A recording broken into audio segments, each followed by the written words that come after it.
Welcome to the Nokia Theater at LA Live. Tonight, Access TV goes up close with NBA legend Kobe Bryant and Emmy Award-winning host Jimmy Kimmel. All proceeds from tonight's event support the Kobe and Vanessa Bryant Family Foundation and Cedars-Sinai Sports Spectacular in their efforts to eliminate homelessness throughout Los Angeles. Please welcome our special guest, Mr. Kobe Bryant, and our host for the evening, Jimmy Kimmel. Just cruising by a jib. All right, it's not weird. Well, look at this.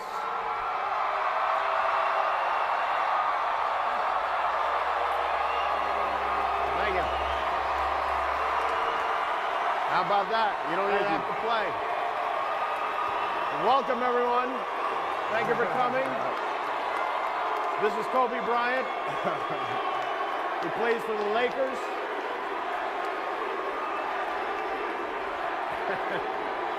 Well, thank you. Have a seat, Kobe. Thank you. You guys have a seat, too. Well, first of all, it's a miracle. You're walking, you're up on your feet. I mean, it's incredible. I feel good.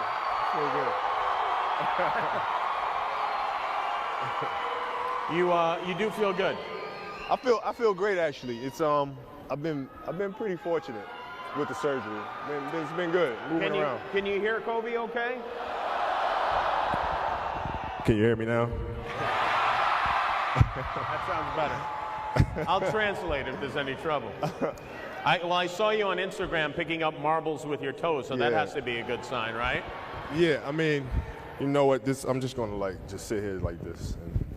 And, you're right. I struggle picking up marbles with my toes, but you know, whatever the great Judy Cito tells me to do, I listen, and it's going to get my foot better and get me ready to win the 6-1. So. Well, I want to start off by reading something that you wrote right after you were injured. You went on Facebook, and you posted a lengthy blog. Yeah. You know what this is? Oh, yeah. You said this. You going to read the whole thing? No, I'm going to read some of it. This is such BS. All the training and sacrifice just flew out the window with one step that I've done millions of times. The frustration is unbearable. The anger is rage. Why the hell did this happen? Makes no damn sense. Now I'm supposed to come back from this and be the same player or better at 35? How in the world am I supposed to do that? I have no clue. Do I have the consistent will to overcome this thing? Maybe I should break out the rocking chair and reminisce on the career that was. Maybe this is how my book ends. Yeah. Maybe Father Time has defeated me. Then again, maybe not. It's 3:30 a.m. My foot feels like dead weight. My head is spinning from the pain meds, and I'm wide awake. Forgive my venting, but what's the purpose of social media if I won't bring it to you real, no image? Feels good to vent, to let it out. To feel as if this is the worst thing ever. Because after all the venting, the real perspective sets in. There are far greater issues and challenges in the world than a torn Achilles. Stop feeling sorry for yourself.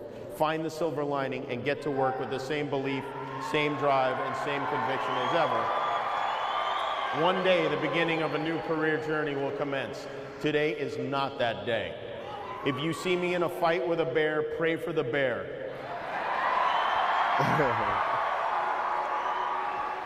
I've always loved that quote. That's Mamba mentality. We don't quit, we don't cower, we don't run, we endure and conquer. So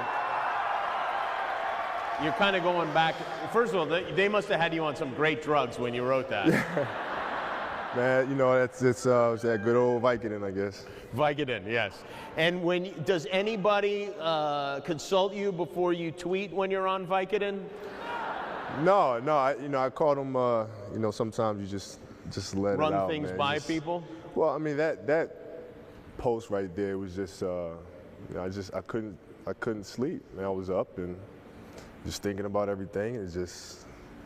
I had to let it out, man. Vanessa is so lucky you have Facebook to talk to instead of her in the middle of the night. She's heard it. She's heard it before, man. And she's heard it before. This is your 18th season. Do you think you played too many minutes last season? You know, I can't say that I did. I think you did.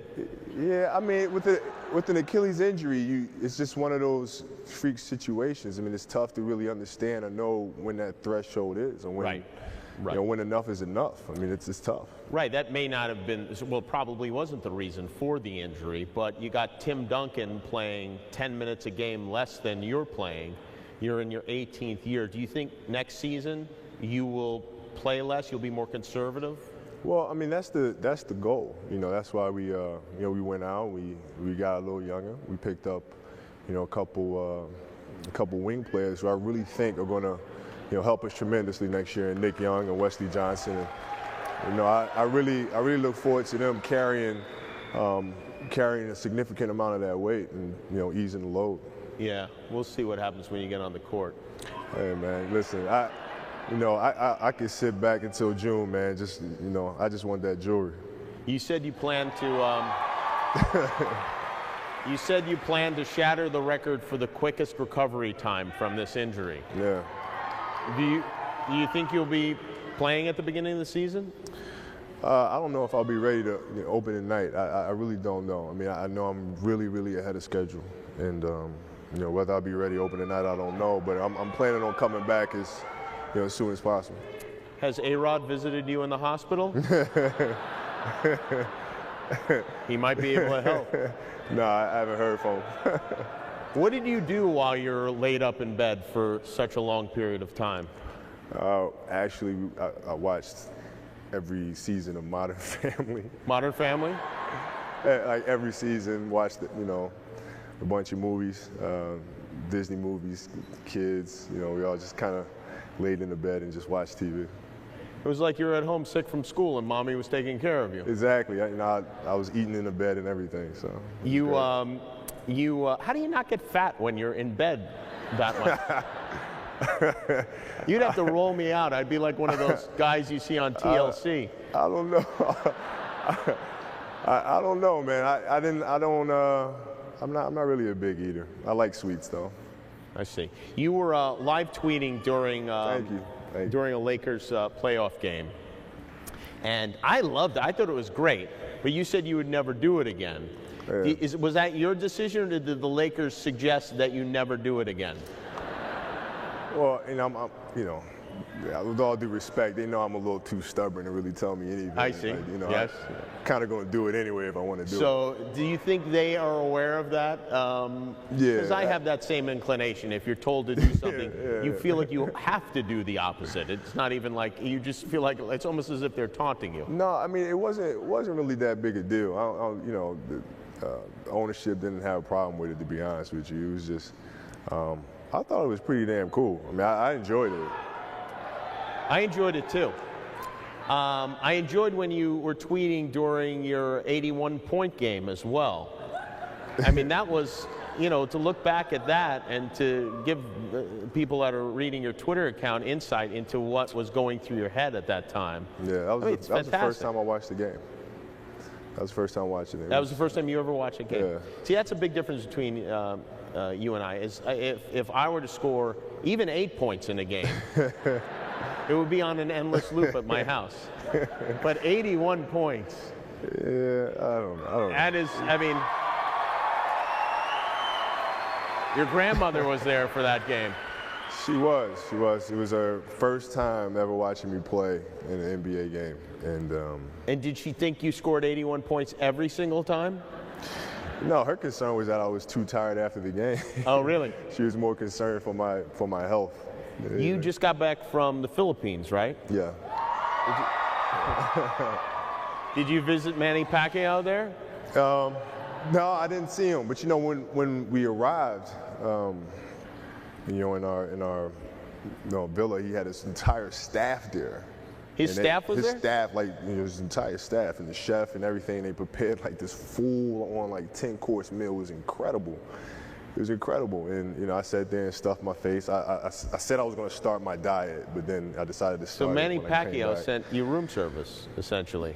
Yeah, with the chef. I mean, it was like he set up the whole room. I mean, he just went above and beyond. Man. You stopped there on the way back from China. Yeah. You go to China every year now. Yeah. You're very popular in China. Why are you so popular in China?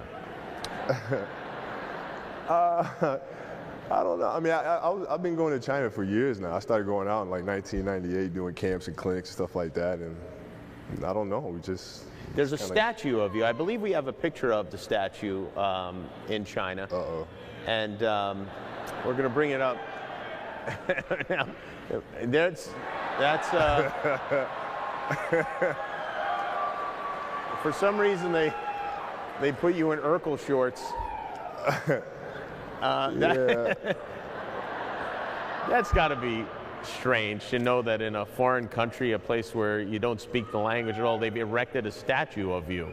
Yeah, I mean, especially I didn't even know it. Yeah. We actually have a clip that I would like to show. I don't know if you've seen this. You probably haven't, because this aired in the United States while you were in China. And this is how beloved Kobe Bryant is in his native land of China. Kobe on the second stop of his annual summer trip to China. About 25,000 screaming fans climbing trees and jamming the streets outside of a sporting goods store. 看到时候我就特别激动，我都一直不停地哭，我眼泪都停不下来。我就看着他屏幕，我一直哭。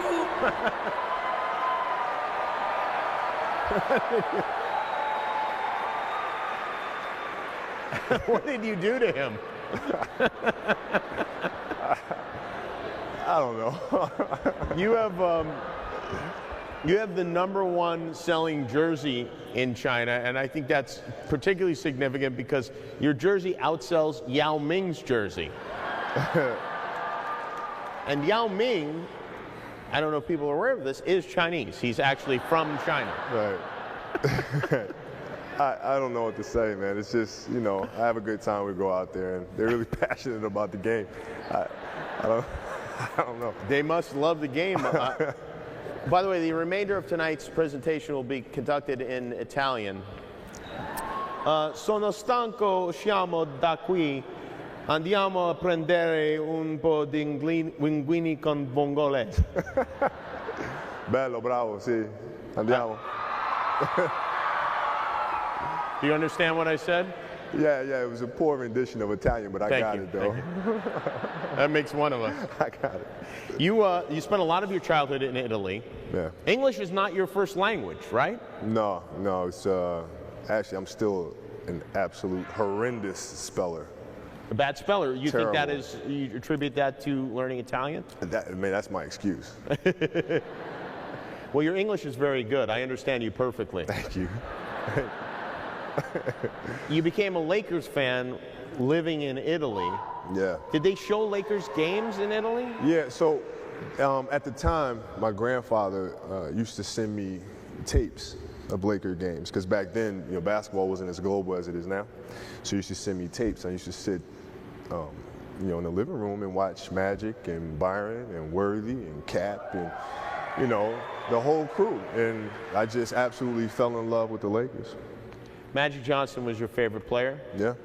Magic Johnson said, and I think this has got to be as good as it gets. Magic Johnson said, "You're the greatest Laker ever." Man, no. What do you? You know, I can't. I grew up watching him, so I learned from him. See what I mean? So the respect goes above and beyond. You know, I will never accept that, because everything that I have, I learned from, you know, greats such as himself. So, you know, it's just I had a chance to go to the Dodger game recently, and you know, I sat with him, and that was really the first time in my 17-year NBA career that we had a chance to sit and talk, and you know, we just shared old stories, and he talked about right? Bird. You never spent time with him? No, I never had a chance to sit down and talk like that. And there actually, you are last year was the first time I ever spoke to Larry Bird. I never even met him, which is strange. But how is that possible? We never crossed paths. Just never you crossed both paths. worked for the Lakers.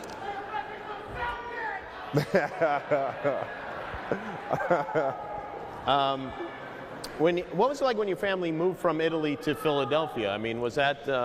It was different. It was an adjustment. Yeah. You had to learn to speak English like everyone did, as well as everyone did. Yeah. Well, you had the kind of some of the insecurities that come along with not being able to speak the language. You know what I mean? So it was like, I learned, thank you, love you too. Knowing how to speak English, but not understanding kind of the slang and the slang, yeah, the kind of subtleties and the intricacies. So, you know, playing basketball kind of helped bridge that gap. Did playing basketball, did that help you be accepted socially by the other kids and that sort of thing? Well, I mean, a little bit. I mean, there was one kid, it's petty, I know, but whatever. His name is Victor, and I remember Victor. His name is Victor. Little bastard. Whatever. And he was giving me a hard time about being this foreign kid, and your dad's an NBA player, and you think you're good, but I'm blah, blah, blah, blah, blah, blah, blah. All right. So we played a one-on-one game, and it was like, I swear it was like I don't know, it was like one of those like movie scenes where like in a knife fight or something. It's like everybody standing around watching. Everybody standing around watching, I just devoured the poor kid and kind of, you know, I'm enjoying rubbing it in a little bit right now. So Victor was not the victor. Yeah, Victor had a tough day. And he had to change his name to Loser, sadly. And then you, and then you came to California, much like the Fresh Prince of Bel-Air from Philadelphia. You said in the past that if you'd gone to college, you would have gone to Duke. Mm-hmm. Are they the ones that offer you the most money?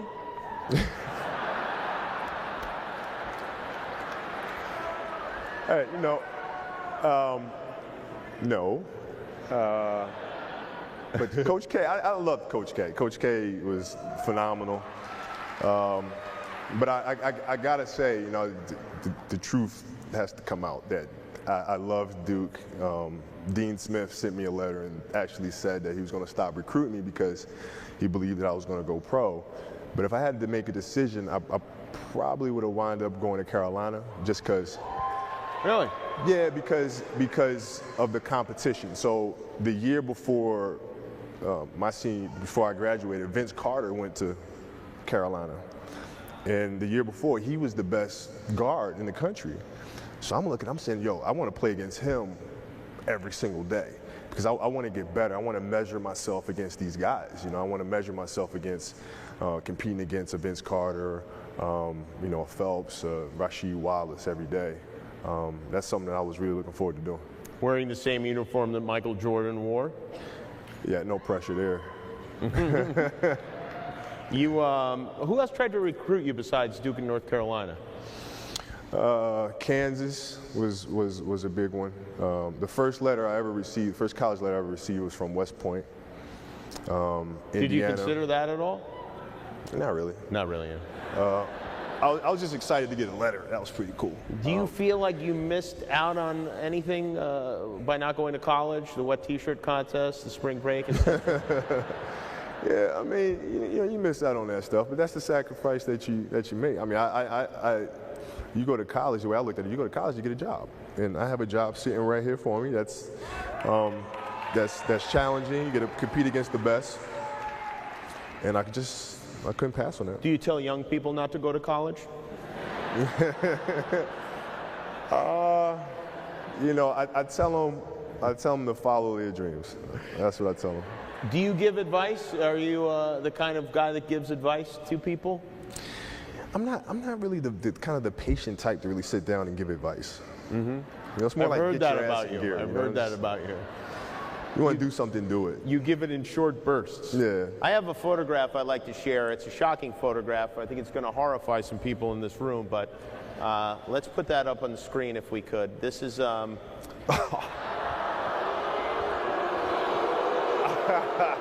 this is something that would probably have been better destroyed. No, listen. First of all, I hated the Celtics just as much as everybody here. So, you know, Dennis Johnson, you know, may he rest in peace. Dennis Johnson when I saw him and he was going to be a part of the workout, I wanted to just annihilate him. It was just like just Dennis Johnson from the Celtics. You know, I remember what you did to Coop. I remember what you did to Magic, the little elbows and all that stuff. I'm giving it to you right back right now. I don't care how old you are, you're going to get it right now. And so, you know, I wound up having a good time working out for them. I actually had a really good and fun workout with the Clippers. I did. I had a really good workout with the Clippers, and then they told me, this is probably too much information, but we can't possibly have too much information. So I had a really good workout with the Clippers, and they told me, they said, you know, this is the best workout we ever seen. So I'm like, oh man, I'm excited. I'm like, I'm gonna come to LA. I said, all right, so you're gonna draft me? No. No. That's what makes them the Clippers. Well, I asked them why. I said, listen, for me, as a kid in Philadelphia, you've had like the horrible winters. You know, I'm excited to come out to LA, palm trees and all that, right? So I asked them why wouldn't they draft me. They said, well, we want to turn things around with our organization, and we felt like if we drafted the 17-year-old kid, then the city of Los Angeles wouldn't take us seriously. And so they said, we can't draft you. They always make the best decisions. Oh man, dude, that was so much motivation. I think 2004 was it that you were considering going to the Clippers? Were you really considering going to the Clippers? Yeah. You were? Yeah. Even with that stupid uniform they wear, you were going to put that on? Yeah. I was. Isn't that like signing an endorsement deal with RC Cola?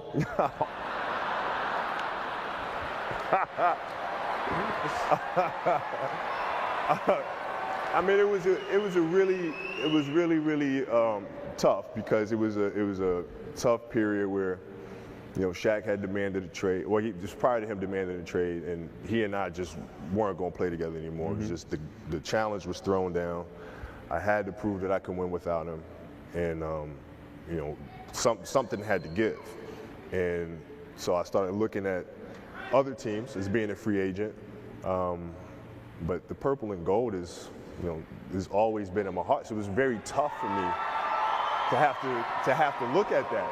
You know, look at that option.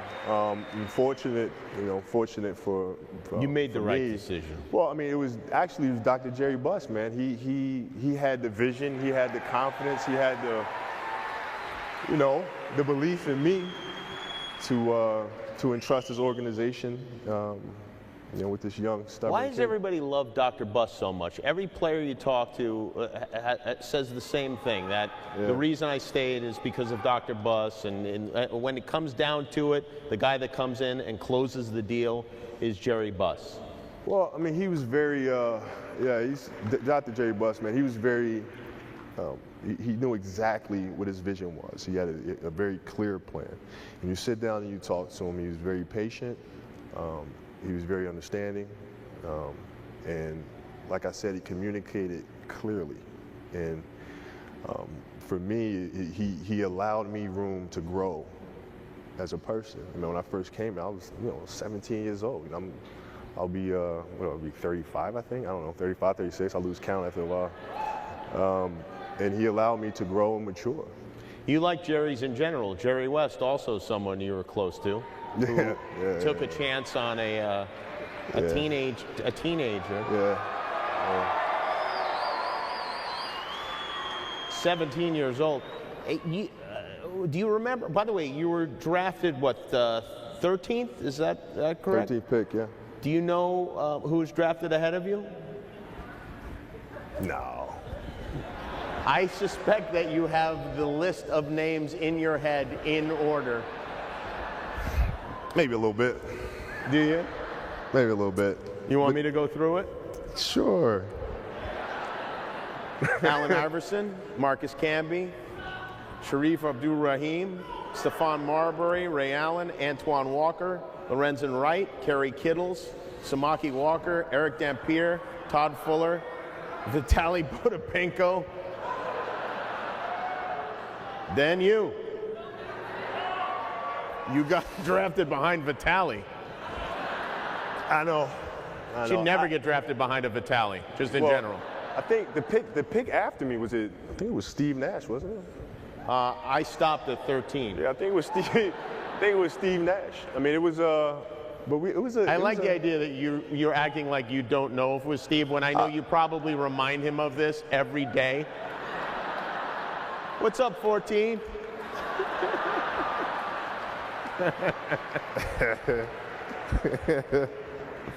Why didn't you want to play in Charlotte? It wasn't much of my choice or option. You know, I was actually told that, they really couldn't have used me in Charlotte because at the time they had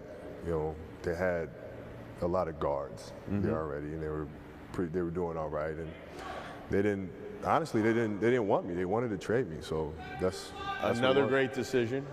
What was it like to be a teenager with a lot of money? It was cool. Do you remember your first big expenditures? Nah, not really. I'm not really a big. I wasn't big like, I gotta get this car or whatever. I was just all about the game. The game just completely consumed me. That was my focus 100% of the time. Is it true that when you're in high school you would show up for practice at 5 a.m. and not leave until 7 p.m.? Yeah. Do you think that's because you love basketball or because you're crazy? Both.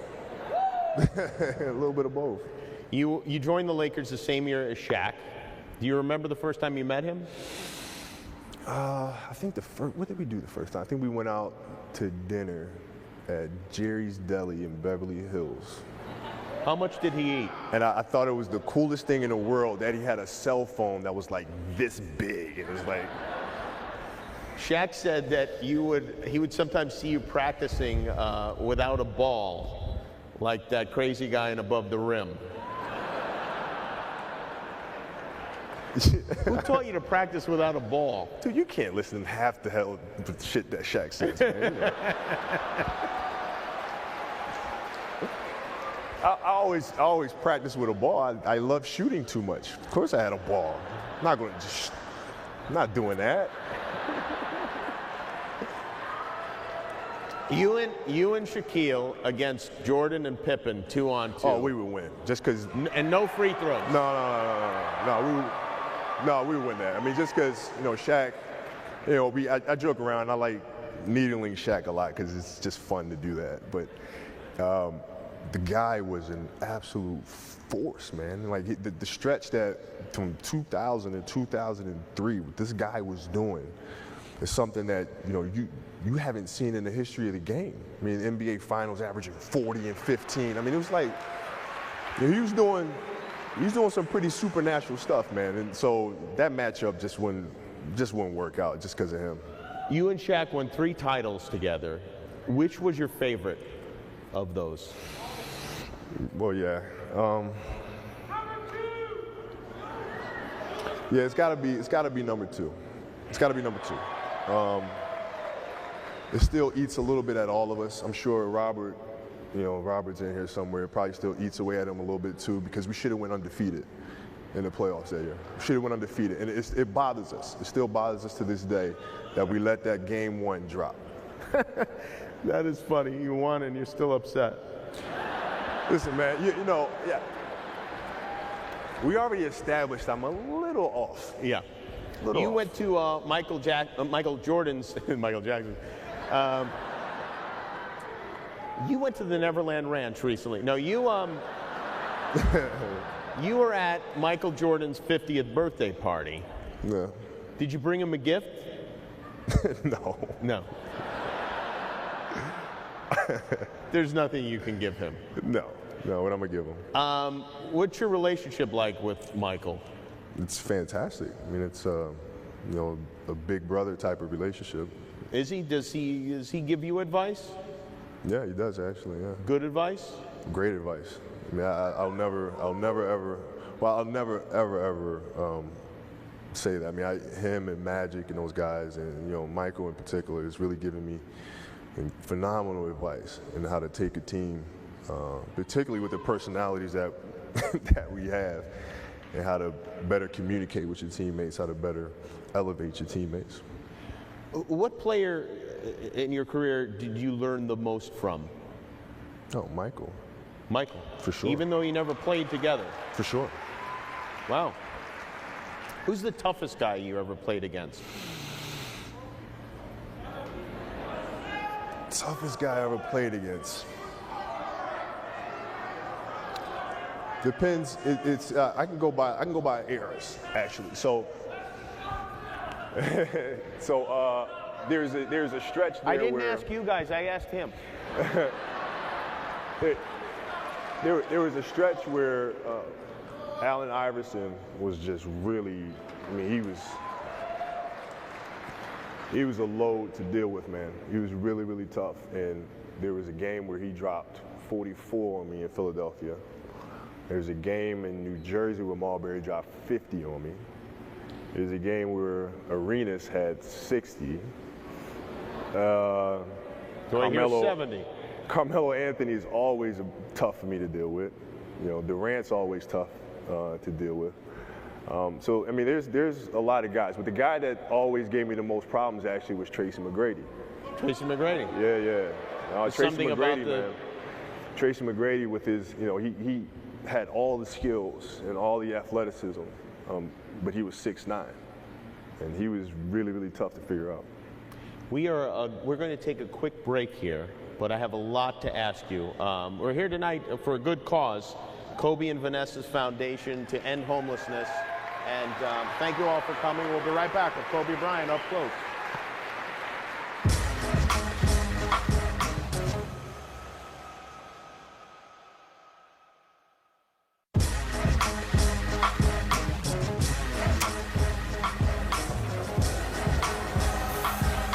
Well, we are here at the Nokia Theater. We've got a full house on hand for Kobe Bryant up close.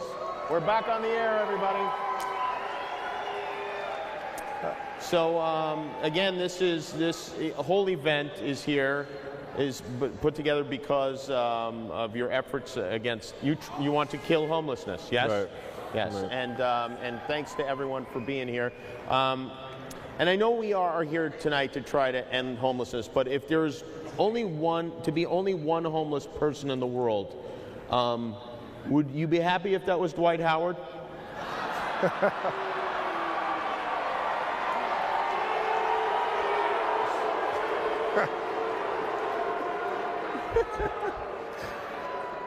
I'll take that as a yes. Dwight's a great kid, man. No, Dwight is not a great guy.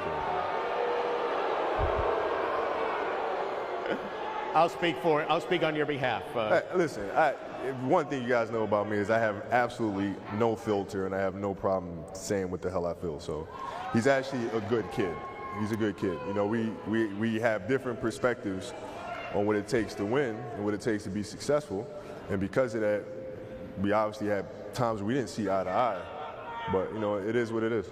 You were part of a group of people that the Lakers put together, assembled to come in and to talk to Dwight to try to convince him to stay in Los Angeles. Yeah. But, you know, knowing you, I wonder, at that point, knowing you have to convince someone to stay and play with you, do you write them off at that point? I mean, at that point, do you go, hey, I don't want this guy on my team if I have to convince him to be here? You know, it wasn't about me. It was about the organization. It's about the organization. It's about, you know, everything that they've done for me throughout my career. And it's about me trying to help them out in any way I can to set them up for the future and for when I retire. It wasn't about me. When you got injured, Dwight said, and this is a quote, "Now with Kobe out, I understand that I have to do more and be more for this team. This is a great opportunity for me. This is a great opportunity. So there's no need to get down about it. This is a great opportunity for us to do something special and make believers out of everybody." He saw your injury as a great opportunity. Did that bother you at the time? No. It didn't. No, it didn't. You know, it's I understand that philosophy, and you're trying to, stay positive and motivate the guys. I have absolutely no problems with that. Because you at one time maybe felt like people said, "Oh, you only win because Shaq is your teammate," and then that drove you to. I never cared about when other people said that. It never bothered me that people said, "Well, you only win championships because you're playing with Shaq." It bothered me when he said it. You understand? So when he said it, I said, "Okay, you know what? That's it." Because you know what time it is. But you told us yourself that you shouldn't listen to what Shaq says. You said you wanted to be a Laker for life, but the Lakers, well, we all know the situation. They might be trying to clear cap space to potentially lure someone like LeBron and or Carmelo Anthony.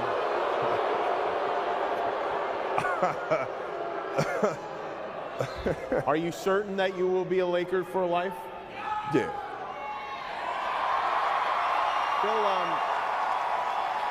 Phil Jackson, another guy you've had a kind of an up and down relationship with, and I think it's up now, right? I love Phil. Phil wrote that you were, he said that your philosophy was give me the damn ball, but at a certain point, that changed. You started taking your teammates to dinner, you started socializing with them and treating them like partners.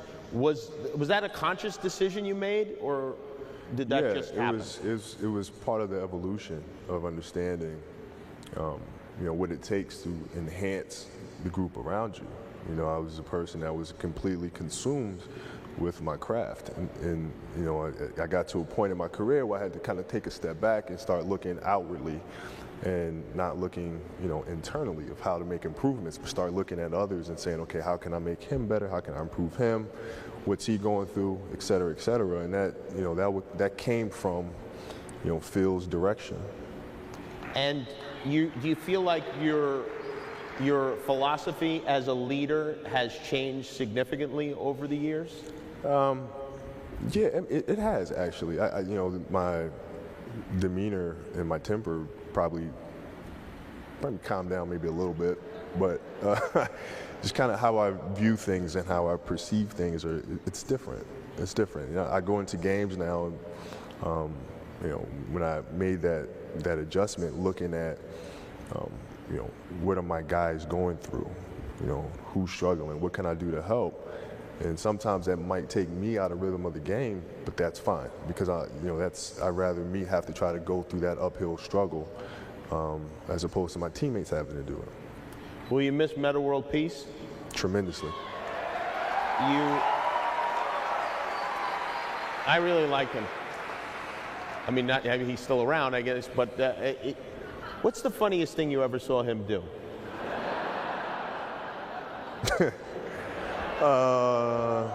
What's the funniest thing I've ever seen Metta do?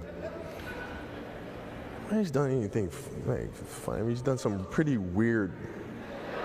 Some pretty weird stuff. Didn't you? I seem to recall you telling me you met him in the shower. Well, that's kind of what I was alluding to. Oh, I see.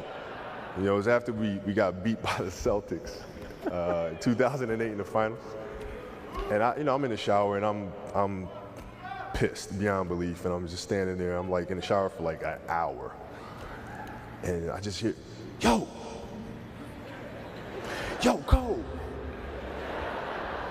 I turn around and I'm standing in the shower, and he's standing there, and he says, "This ain't gonna happen no more. I'm gonna come and I'm gonna help you, and we're gonna win, and this is not gonna happen. I'm gonna have your back." And I was like,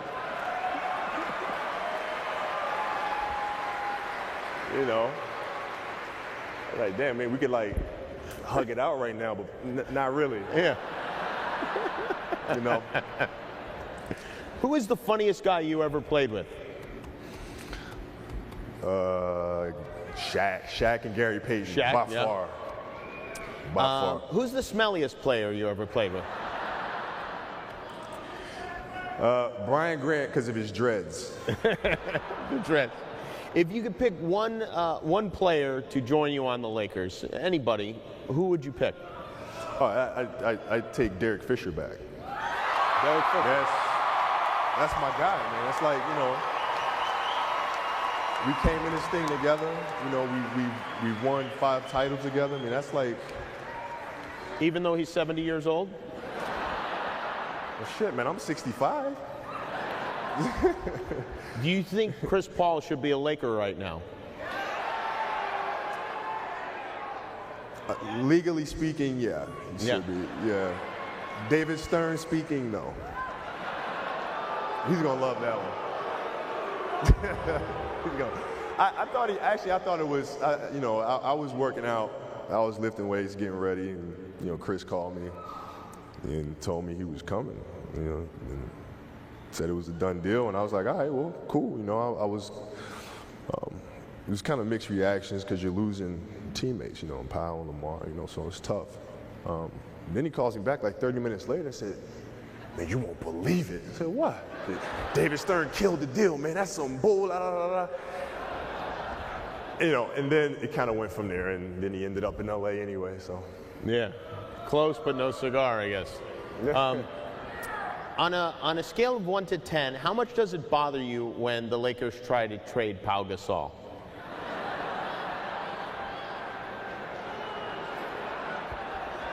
It seems like it bothers you a lot. It does. It does. Yeah, it's let me see how can I put this. So we had a stretch where we won championships with, you know, Powell anchoring the offense for us, you know. And then we went through a stretch where, you know, we had Andrew developing, so we tried to work him into things. We had Dwight come, try to work him into things. And through that process, everybody forgot how we won in the first place. So, right, you know, so Powell's in a tough spot because everybody's asking him and wanting to see more from him, but he's not getting the same opportunities that he was getting before. So, you know, you can't have it both ways, man. Yeah, well, that makes sense, yeah. But he's still with you, and that's good. Yeah. Yep. You, what's your favorite basketball movie? The Fish That Saved Pittsburgh. The Fish That Saved Pittsburgh? Nobody here probably knows that movie's a cult classic, man. You guys got to get up on that. You know, he's from Pittsburgh. Dr. J with the afro. You know what I'm talking about. Yeah. And then, you know, the conventional ones. You know, are you planning to write a book anytime soon? I might as well. Everybody else write books about me. Damn. Might as well write one about myself. I swear, I keep telling Phil, you're going to have to cut me in on a royalty or something. Hey, really? Yeah. Jesus Christ, man. Do you know what it will be called? Have you thought about the title of the book? I might as well just call it Phil. Just call it Phil? You turn 35 next week. You've accomplished a lot, obviously. What are you most proud of? What that you've accomplished? Man, it's tough. It's been a long career. You know, in 17 years, it's hard to pinpoint in my professional career the things that I'm most proud of. I think it's fun. No, it's definitely not over, but it's fun to kind of challenge. You know, from a 17-year-old kid and kind of challenge what's normal or what the system was. You know, that was pretty cool. You need less than 7,000 points to break Kareem's all-time scoring record. Is that important to you? No, you know, it's never. I've never given that thought. It was never something that, you know, it was a goal of mine growing up. It's not a goal now. You know, people don't really understand how obsessed I am with winning. It's not. I don't care about anything else on the basketball court but winning. Well, that's what I wonder. Is everyone knows how competitive you are. How will you handle it when you retire? I mean, you're going to need serious therapy. Do you even have hobbies? Sure. No, coach. You picture me coaching? My God, no. Is that something you'd be interested in, coaching? No.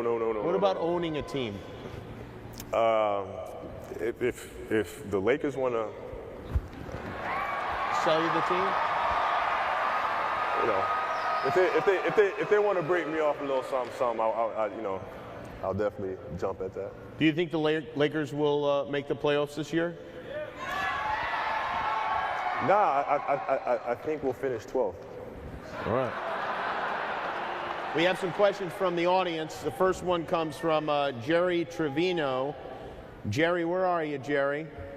Jerry, go ahead and ask your question. Look at how muscular Jerry is. Why, my goodness. I'm a U.S. Marine, that's why. Nah. Mr. 81, my question to you is, of all your nicknames, which one is your favorite and why? Like Mamba, Vino. I like right now. I like Vino right now. You like Vino right now? I like Vino right now. Vino is a great nickname. Yeah, Black Mamba's like, you know, that I enjoy that obviously, and that's the alter ego that I turn into when I step on the court. Next question is from Mariella Maron. Mariella? Hi, Kobe. How are you? Good, thank you. Just wanted to start off by saying me and my cousin love you very much. Thank you. And thank you, Vanessa, for upgrading our seats. My question to you is, what do you think about ESPN stating that the Lakers are going to be in 12th place on the Western Conference this season? Whoa. Well, I mean, you know, ESPN gets stuff wrong all the time. I mean, it's, you know, so, but I think it's interesting. I use it as motivation. I use it as fuel. I'm sure we all do on the team. It's you know, last year they picked us to be the favorites, and they were wrong about that. So maybe they're wrong about the 12. Tracy, you have a question. Hi, Kobe. Whenever I think I can't achieve a goal, I think WWKD. What would Kobe do? Thank you.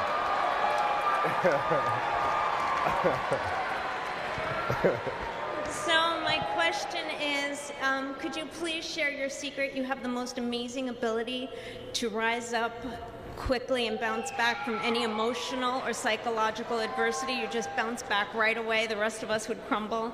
And simultaneously, you stay in the moment all the time. How? Can I ask really quickly, why do you want to know this? Are you having emotional problems? Yes. Yeah, Kobe, help her, please. I think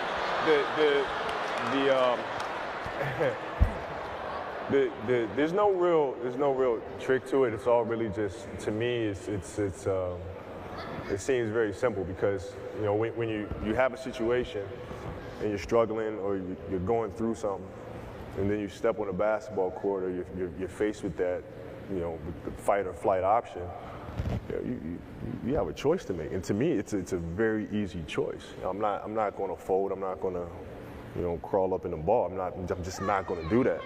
So, you know, you can either let this situation continue to affect you, or you can win at something. So if you're struggling in this area, you don't want to struggle in this area too. You know, so you want to, you know, try to compartmentalize your emotions and focus on what you're doing at that moment in time. And you'll find that when you do that, it brings peace to other aspects of your life as well. There you go. We have, agreed. We have Hussein. Hussein, is that your name? Yep. No, it's not Saddam Hussein. Why is Hussein getting booed? Yeah. I think he has his arms crossed. I think he has the Dwight Howard jersey on. Hussein, why are you getting booed? Oh. He did exit out. he got that on sale. Yeah, that's it. That should be a refund item at the Lakers store. I was 90% off. What is your question? What's up, Kobe? What's up, Jimmy? I was just wondering, who's the next Kobe Bryant? Who's the next Kobe Bryant? Is there a young player you have your eye on? There's several. I mean, the problem is that, you know, with the guys that I'm facing now all grew up watching me, so they all have the same attitude and temperament, and, you know, so it's. But the guys that I really enjoy, I really enjoy Westbrook. I really enjoy James Harden and Kyrie Irving. Kyrie Irving, man, this guy, you know. But they all have that that gene. You know, they're all extremely ultra competitive and stubborn. And Nick Young also. Nick Young's actually given me some pretty big numbers in the past. It's like every time I was guarding this guy wouldn't miss. Have you ever wound up playing against somebody that at one time was a kid in one of your camps? Well, I played against Westbrook when he was a senior in high school. Oh, okay. And I remember thinking, this kid, I mean, he wasn't scared at all. I mean, he was like getting after it. You know, the same Russell that you see now. I mean, he was the same way back then. And you can see the potential. We have a question here from this gentleman. His name is Mark. Hey, Kobe, what's up? Thanks for doing this, man. I'm asking this question for my son, Richie, who's sick at home, couldn't make it tonight. If you had to win one game to save your life, and you could pick any 5 players all time, whoever, to be on that team, could include you, could include anybody, who would you pick? Oh. Well, it seems like you should be on the team. He really has no role in this. No, I'll take myself out of it. I'd pick Magic, Michael, Bird, Russell, and Kareem. Wow. So we have another question from the audience.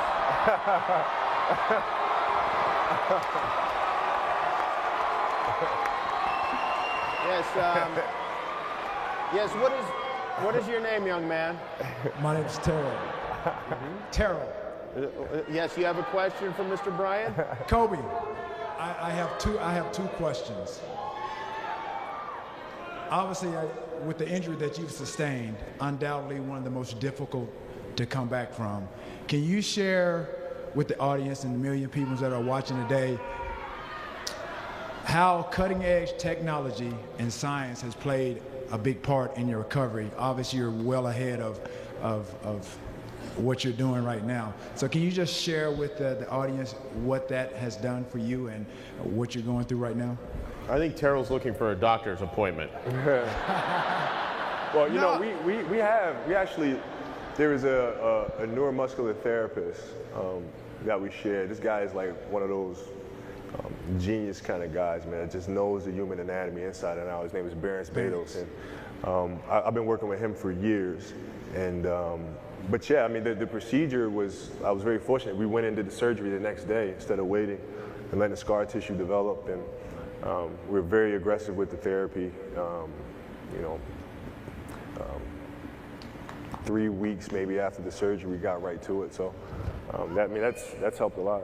And Jimmy, just to let you know, with this type of technology and research, especially obviously you think about stem cell research, regenokine, cryotherapy, these are a lot of things that a lot of people don't know. These are not PEDs, by the way. These are not performance-enhancing drugs. These are things that actually allow guys to get back to their perfected craft on the field, on the court, in a faster manner than just regular ice and stem that, you know, traditionally, you know, practiced throughout a lot of the colleges, high schools, and things of that nature. So, like you said, we share a mutual friend in Bryant Betos, and so this is some of the things, like I came back from an ACL injury, obviously getting back on the field, running in like 6.5, 7 months. These are some of the things that now a lot of athletes are flying across the country to get those treatments. Yeah. But see, you know what though? That's interesting though. Save because it for like the grand jury, T.O. I don't. Nah, you know, it's interesting because he's touching on something that it might not be a sexy topic for everybody here to listen to. Right. Yeah. That's a critical part because you guys want to win a 6th championship. You got to understand that the recovery things that I do, this stuff, it's cutting edge. I mean, it's you have to be obsessive about the process. You know, you have to be at it all the time. I mean, he came back from a hell of a ankle injury for my dear and beloved Eagles in the Super Bowl and gave it a great effort. And you know, but it's the recovery component is something that it's beyond important for us athletes. Well, thank God for me these in particular. doctors, yeah. Yeah, no, Thank you, T.O. No, we only have one. I have another question, Jimmy. Well, we only have 40 seconds left. Okay, my next question is, how is Vanessa and the kids? Oh, they're good. Good. V's right there.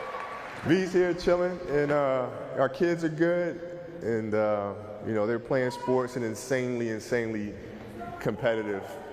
And but we're doing Kobe, great, man. I'm sure they're keeping thank you you for doing this. I think I enjoyed talking to you. I hope you guys enjoyed it. I hope that Kobe and Vanessa Bryant Family Foundation is a great charity, and thank you all for contributing to it, and thanks to all the sponsors, and thank you. Kobe Bryant, everybody. Thank you.